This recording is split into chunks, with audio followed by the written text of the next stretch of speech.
Please. Okie dokie then. Welcome to a chaotic video of my 300 subscriber special. I'm very talkative with my hands, so have fun. Just today though. Just no, the past few weeks actually. It's been bad. Regrets. But we have 6 questions for my 300 subscriber Q&A, which thank you all very much for 300 subscribers. That we actually have 307 now, if I am correct. But I appreciate it very much, and thank you guys. Elena is my cousin, who is behind the camera most of the time. Yeah. Hi. It looks weird because I was just walking in rain, sleet. It was like Rain, it was like little snowballs. Loompas were throwing Little snowballs. She's gonna ask the questions, and then she's gonna add to them for length of video. To get to know her better, guys. Yeah, to get to know me. Well, my writing specifically better. So go ahead. You don't have to do them in that order either. Sorry. I don't know if there's any of these. How long have you been riding? I have been riding for 4 years. I started riding in 2020. Isn't that right? 4 years? Because I started riding in 2021. It's 2024. So I've been riding for 4 years. 3 years. 2024 Is it 2021? 2024 minus 2021. Okay, so I've been riding for 3 years. 3 years. Almost 4. It's gonna be 4. Almost 4, because April 21st. Yeah. I started riding on April 21st, 2021. I need to stop with the hands. I just see myself in the camera going like It's a this. little quirky, guys, but it's okay. But yeah, I started riding April 22nd, 2021. I've been riding for 3 years, but almost 4. Why did you start getting into riding? Why did I start getting into riding? Well, according to my parents, since I could talk, I've had an obsession with horses, and every year for Christmas, I always asked for a horse and riding lessons.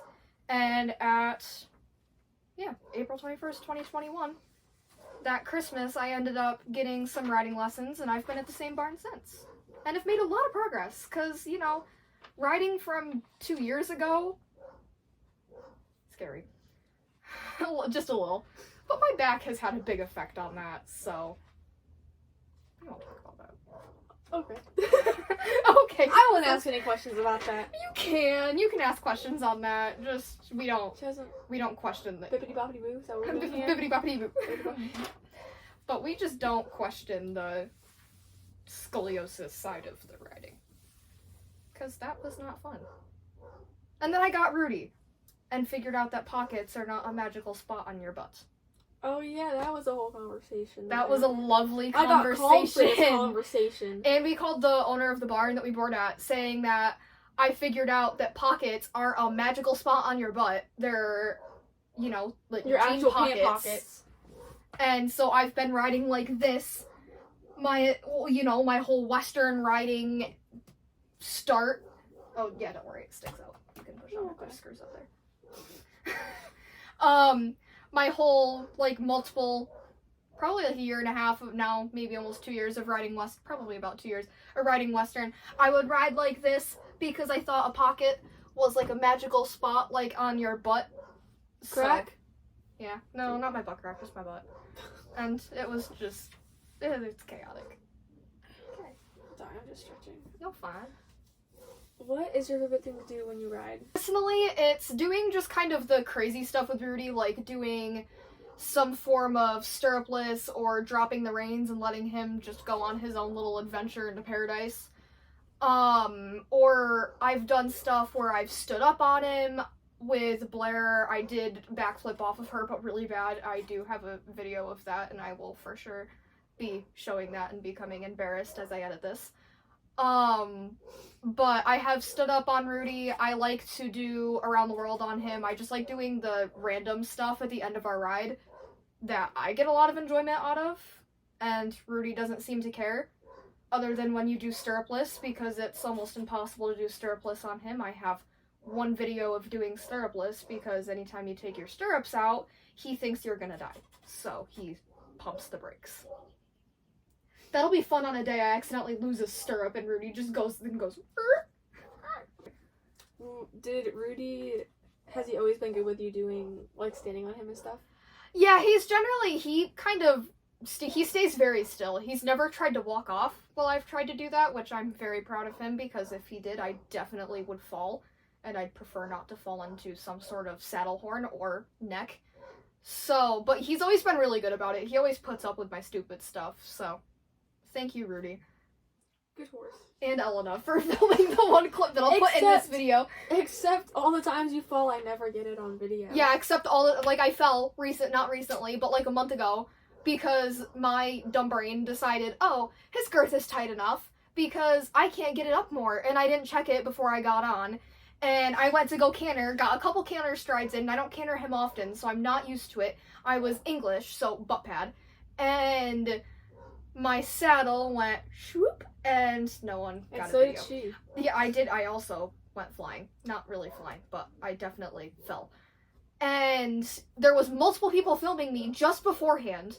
Elena and my dad were filming me just beforehand, and then they both stopped filming at a similar time, because I think I have a video of almost the same time that they stopped.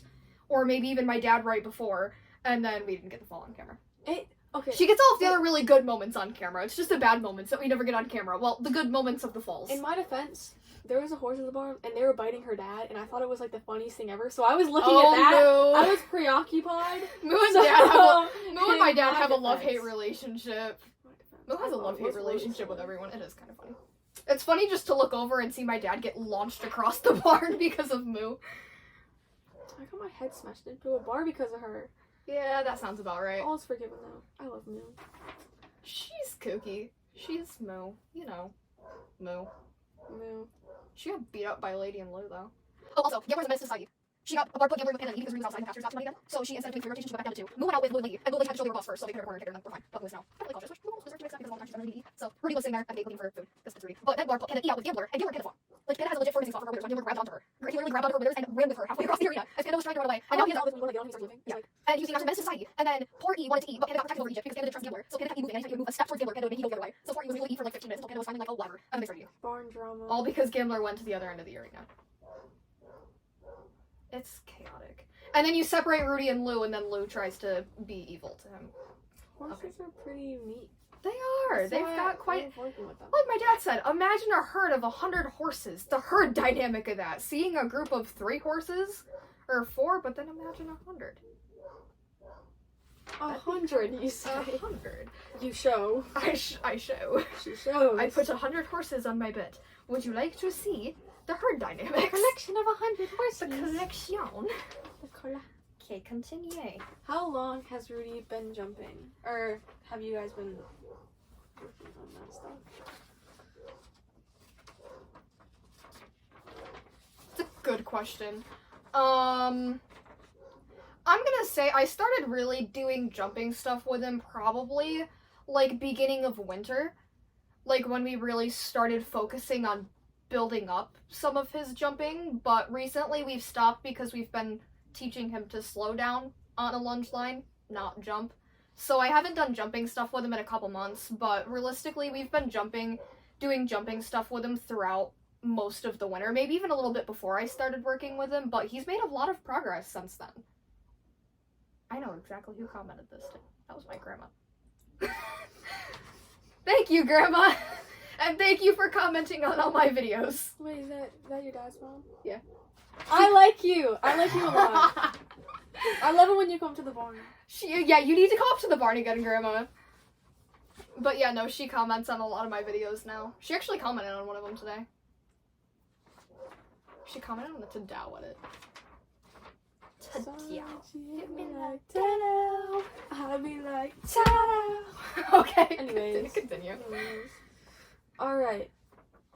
Why does jumping interest you? Why is that what you want to do with Rudy? Jumping interests me. Well, Rudy has a lot of jumping potential, but me personally, I've always really liked jumping. I've always thought I think all riding is challenging, but I've always thought jumping is something that I could excel in because I want to be an English rider. I want to feel like I can fly because why not? I guess. That's actually not my thought process on it. I've never actually questioned why I like jumping so much. But Rudy really enjoys jumping. He tends to get very excited and likes to bronk after he goes over a jump at times, especially after we go over it for the first time in a little bit, so it'll be chaotic when I try and jump him again. But, no, I've always really liked jumping, and, you know, I started learning Western and went English, and I still technically write a little better Western than English, but once I get more work and practice and time and get Rudy up and going, hopefully we'll be doing jumping stuff, because that's something that's always yeah, something that's always been interesting to me. I didn't know what to do. Something in class today asked me if I had a stuttering issue, and I was like, nah, we just can't speak English here. so that's really fun. You know, I take a Spanish class. I take a Spanish class and can read Spanish, can't say it, but, you know, I can't do either English, so. Okay, have you ever ridden Western? You can answer this question. Yeah, I have ridden Western. I started riding Western when I started because the horse that I rode, Blair, R.I.P. Blair, she was originally a Western horse. I was one of the only ones that rode her English and actually worked with her English. But, no, I started riding Western, and Rudy originally, other than him not being ridden in 6 years, he originally learned Western and only rode Western. I'm the only person to ride him English that we know of. I just started okay, joking guys, on my own technical saliva. difficulties here. Please, hold please. But he's definitely only been ridden Western. So I'm currently riding Western. I do mix it up with English. I've obviously not recently, but I prefer English. I do ride Western. I learned Western and technically ride a little better Western. I ride Western because it's superior. She rides Western. She thinks it's superior. I think Western is good, but English...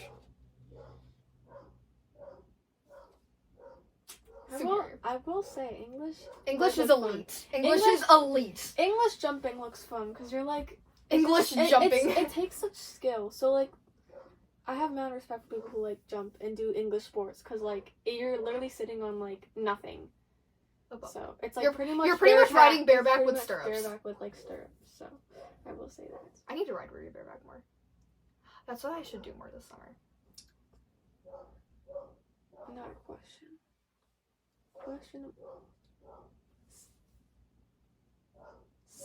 Question number 5. Does Rudy get jealous when you ride other horses? So I've honestly not really ridden other horses often, and when I do ride other horses at the barn, I generally don't see it. I know Rudy does have a tendency to stall weave, and he gets very stall weavy when I don't interact with him. Because I'll go in the barn, if I'm riding another horse, I'll go in the barn, I'll pet him, I'll still groom him, but I'll go groom the other horse, tack up, and ride, and Rudy will stall weave or pace that entire time. So, to answer that question, possibly, but I don't really know because I don't see the whole thing. And I've ridden at the barn Elena's ridden at. Other than that, I rode Blair once before she ended up passing away. And I've ridden Lou twice. The one time she almost went tumbling. And then Gambler I've ridden once, and that was, you know, me trying to figure out how to ride with Western reins again because I've ridden with English reins for almost 3 years now. And I was struggling massively. There was a lot of struggle there. I was like, wait, I don't know what to do with this. Neck reining is just so hard. Habit of, you know, me, the English rider that also rides English reins, that was asked to ride Western rein because that's what Gambler knows, and yikes. It was something. Gambler's a kooky cougar, I'm not gonna lie to you guys. Kooky cougar. Good guy Gambler. Good guy Gambler. She. Then Bumblebee Blair. What was Rudy? Rudy? Royal Red Rudy? Or what was it? Rumbling Rhino Rudy? I don't know. He never really had a good one. No. There was never really one there. I had a follow-up question, but... What's your follow-up question? You could just ask any random questions now. They don't have to be related to that if you have other questions you want to ask or something like that. I didn't ask one of these. Oh, this one. Does Rudy spook on the little things? If so, how do you help him through it? So, Rudy's generally not that spooky, but, you know, we have a barn cat named Eivor, and Eivor is the mountain lion of the barn, and Rudy is deathly afraid of him. So, we spent 2 months trying to fix this problem, because we did not know that Eivor likes to come down from the house and chill in a shed, or like between a shed and an indoor arena. So Rudy would see him, but I wouldn't, and Rudy would always spook, would not go to the back half of the arena for the longest time until we saw Eivor sitting there, which Eivor, all of the barn owners, all of the barn cats are either gray and white or gray. If they're not gray, white, or gray, they're generally not hers, other than Eivor, which is also not really hers. But they're also little cats. They're like tiny. And Eivor, they're this size, and Eivor is this size. Like, he's double the size of them, and he's also a tiger, so tiger striped. So Rudy is deathly afraid of Eivor and thinks Eivor is a mountain lion that's gonna go and kill him. So generally, if I notice Eivor, I'll bring him about 3/4 down the arena and let him sit there and watch Eivor for like 5 minutes if he's out. Because after I let him watch Eivor, he'll run away. Like, Eivor will run away fast. He'll get either bored or scared. I don't know. He'll just start sprinting back up to their house. And then Rudy will be fine.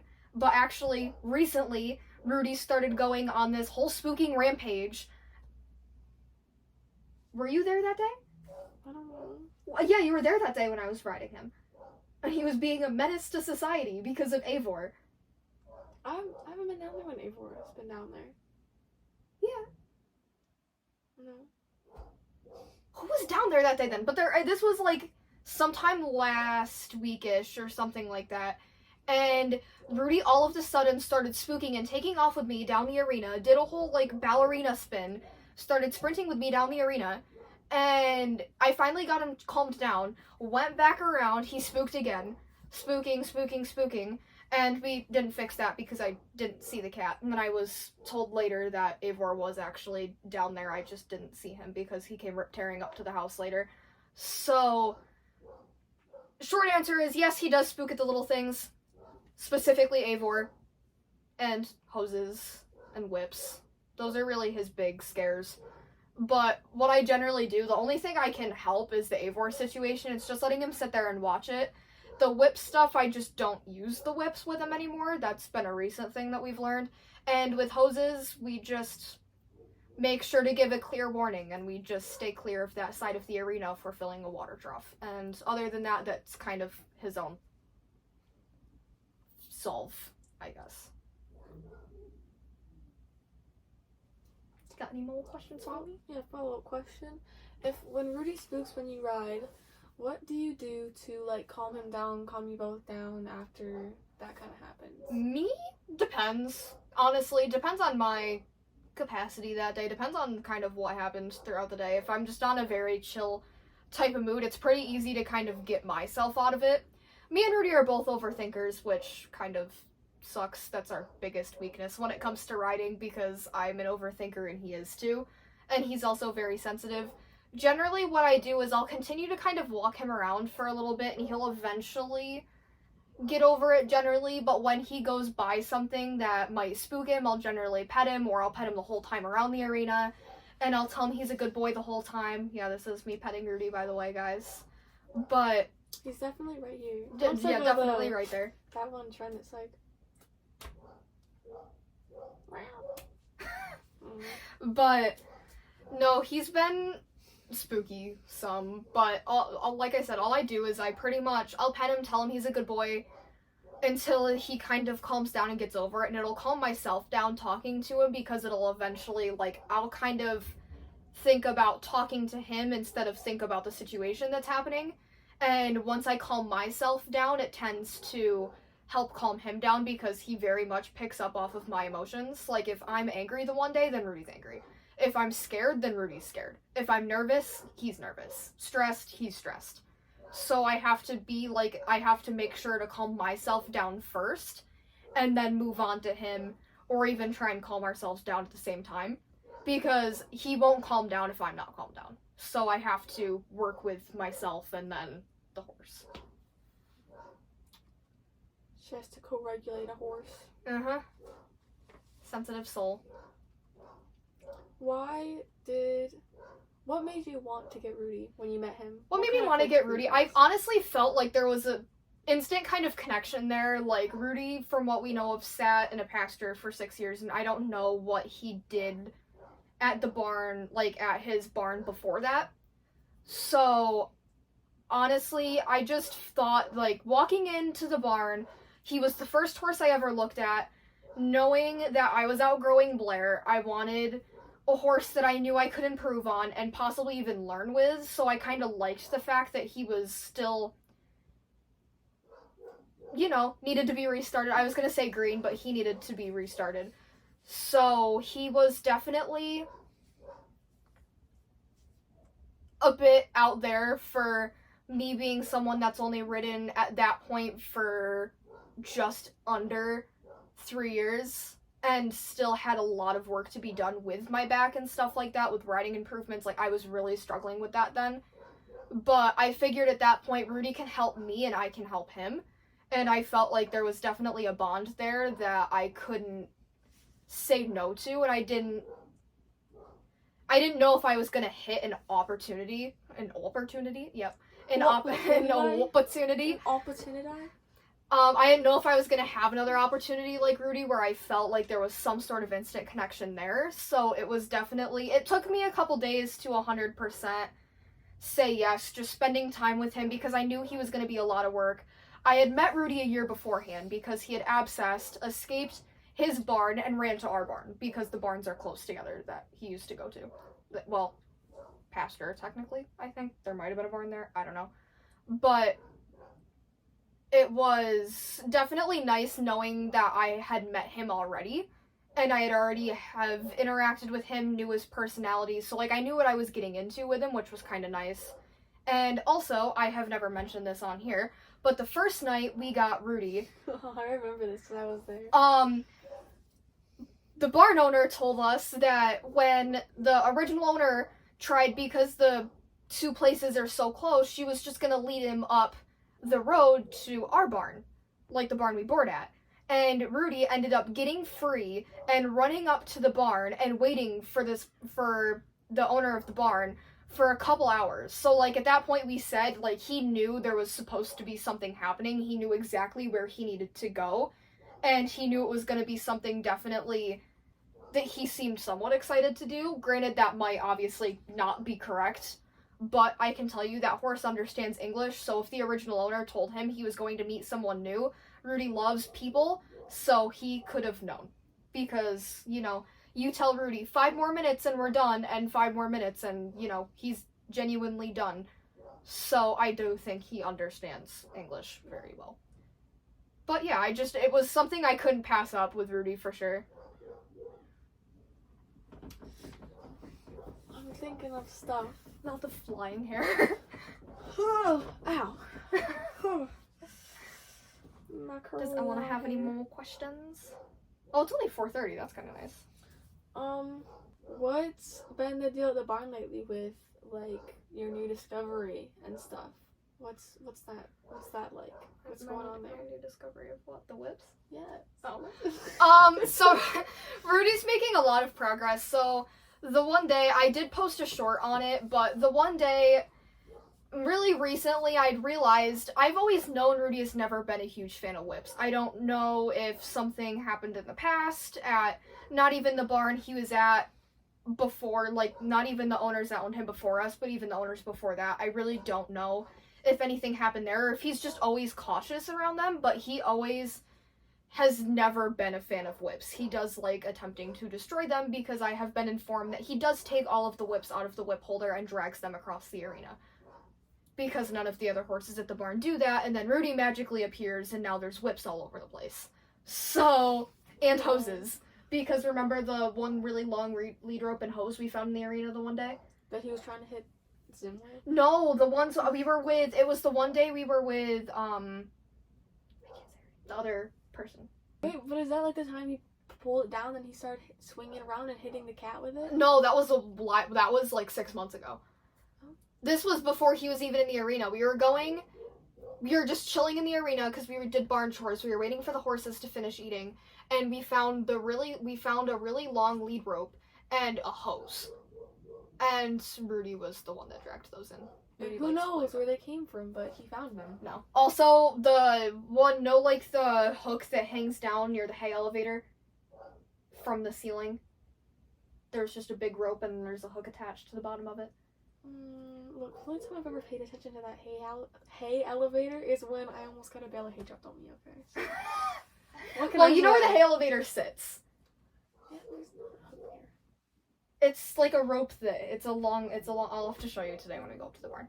I'll definitely take a video and make sure to show you, to explain that, but the barn owner told me the other day that last week, Rudy pulled that rope as far as possible to the knot and dragged it across as far as it could go to the end of the arena because her horses did not do that. You went like drag, and I'm like what's over there? There's guinea pigs over there. But yeah, the whip stuff it's been good recently. So yeah, I went to go lunge him. I don't do Liberty with whips anymore because I used to just hold one and like we don't hit our horses with whips. The only reason I overhold the whip is to make sure I'm not in kicking range of Rudy because he tends to get very excited when I lunge him and he will kick. He's Rudy. So he's an excitable horse. He is, for sure, and he's got different personalities. It just depends on the day. We still have to name all his personalities. I love how you've been sitting the same way this whole time, and I've like literally moved every second. Oh, don't worry, I've been moving my legs and my hands, but yeah, no, his lunging the one day was really chaotic. He was throwing his head a lot. I had to pull on the lunge rope a lot more, just trying to keep him focused. And all of a sudden I realized that anytime I moved the whip, he would go insane. So I dropped the whip and this horse instantly became a different horse. He walked for the first time on the lunge line. Yeah, I mean, he's been walking a lot since then, but that was the first time she's ever seen it. Because every time I've been lunging him, he only trots and canters, and I've always just free lunged him. I've never lunged him on a lunge line. I never anything good happens. I never see it because I'm in like my own like little world. Well, at least you got the video of me dropping the whip, so you at least got to see the difference in that. But like, I'll put up videos of the differences and stuff like that. But I know video. But yeah, no, it's been going really good recently. We lunged him and I held a whip again and he did better. He still wasn't great, but I've decided just in general I'm not using whips anymore. What's the point? I don't really need them. Got hands. It can yeah, I have hands. I just go like this. I just did this if I was trying to keep him cantering, I would just do this to kind of push to add up to my energy and kind of keep pushing him. Whips should only be used as like an extension of your arm, not exactly. As, like, Exactly. Whips are just extension of your arm, and Rudy doesn't really need that specifically. Like, I can just use my hand and he sees it fine and does better. So no more whips for us. We don't even use crops when we ride. No crops, spurs, none of that stuff because Rudy. I would never try spurs on Rudy because he's sensitive to whips. So I couldn't imagine what would happen if we used bump spurs on him. I'd probably end up in the dirt real fast. Real fast. Frat boy. I don't know, that's the first thing that came to my head when you said that. Yeah, so... I keep my whiskey neat. Got any more questions? Or are you pretty much out of questions? Oh, I don't know. You don't really have to ask anymore. I mean, we've got half an hour worth of clips, so we should be... snap. No more questions. Oh. It's a long video to edit. That's gonna questions. be a rough...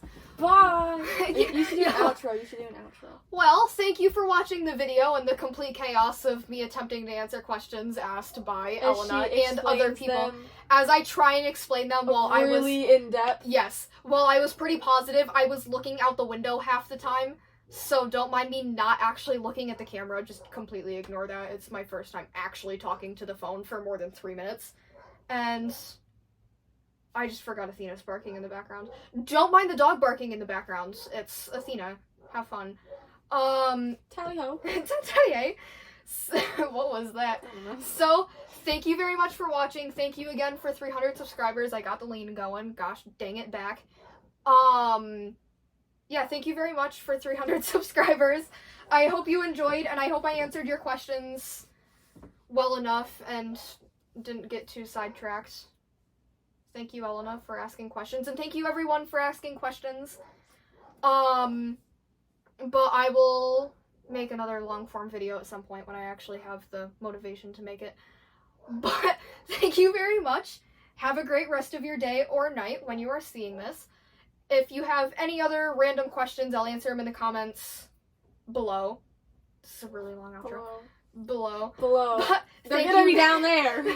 Down there. They're gonna be down. But thank you very much, and bye-bye, everyone. Convince her to let me narrate her vlogs.